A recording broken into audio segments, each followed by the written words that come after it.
Je m'appelle Guillaume Chansarel, je suis artiste peintre. Je travaille à Paris depuis 1989. J'ai fait mes études ici d'architecture et de scénographie. Régulièrement, les gens évoquent la photographie en découvrant mes tableaux parce qu'il y a cette recherche-là de cadrage et de premier plan, deuxième plan, troisième plan. Et c'est finalement par ces études-là que petit à petit, j'en suis venu à cette technique de peinture. À force de travailler le dessin sur différents supports et notamment des carnets, souvent de papier artisanaux. En voyageant, j'ai commencé à dessiner sur un livre et en travaillant directement sur l'écriture du livre. En faisant fi de la page blanche, en disant il faut forcément un support vierge, mais en travaillant sur un support qui a déjà une histoire, qui a déjà un vécu. Donc j'ai une série de croquis comme ça sur des vieux bouquins que j'ai achetés au Puce. Et puis très rapidement, je suis passé à des formats plus grands. Donc j'ai dû pour cela découper les pages. Et puis ensuite, j'ai commencé à les maroufler sur toile. Et là, ça a été la deuxième grande étape de cette découverte de technique.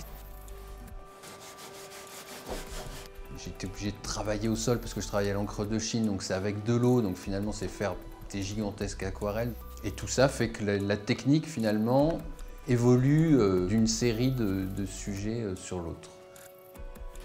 Mes sujets de prédilection, ce sont les mégalopoles. J'aime cette idée que la ville me dépasse complètement. Du coup, d'imaginer qu'elle a été là depuis toujours, qu'elle était en place, qu'elle continue à se développer. En plus des perspectives, avoir l'atmosphère d'une rue qui peut être donnée par un détail de mobilier urbain, de matériaux utilisés. Mes tableaux sont effectivement très déshumanisés. Quand il y a la présence humaine, c'est souvent sous forme de silhouette. Ça peut être une ombre ou un contre-jour, un passant furtif. De plus en plus important pour moi, dans ma démarche et dans ma technique, c'est la recherche de lumière. C'est la source lumineuse qui va faire la force de mon tableau. Alors qu'elle soit diffuse, en premier plan, en lointain, ça peut être une brume, ça peut être une lumière très tranchée avec des ombres portées très nettes qui vont du coup devenir des détails d'architecture supplémentaires. Je suis reparti à New York l'année dernière avec un projet, avec un vrai concept. J'ai descendu toute l'avenue de Broadway, du nord au sud. L'avenue de Broadway, elle fait 22 km sur Manhattan et je suis parti de la pointe nord. Et à chaque angle de rue, je m'arrêtais pour faire un croquis.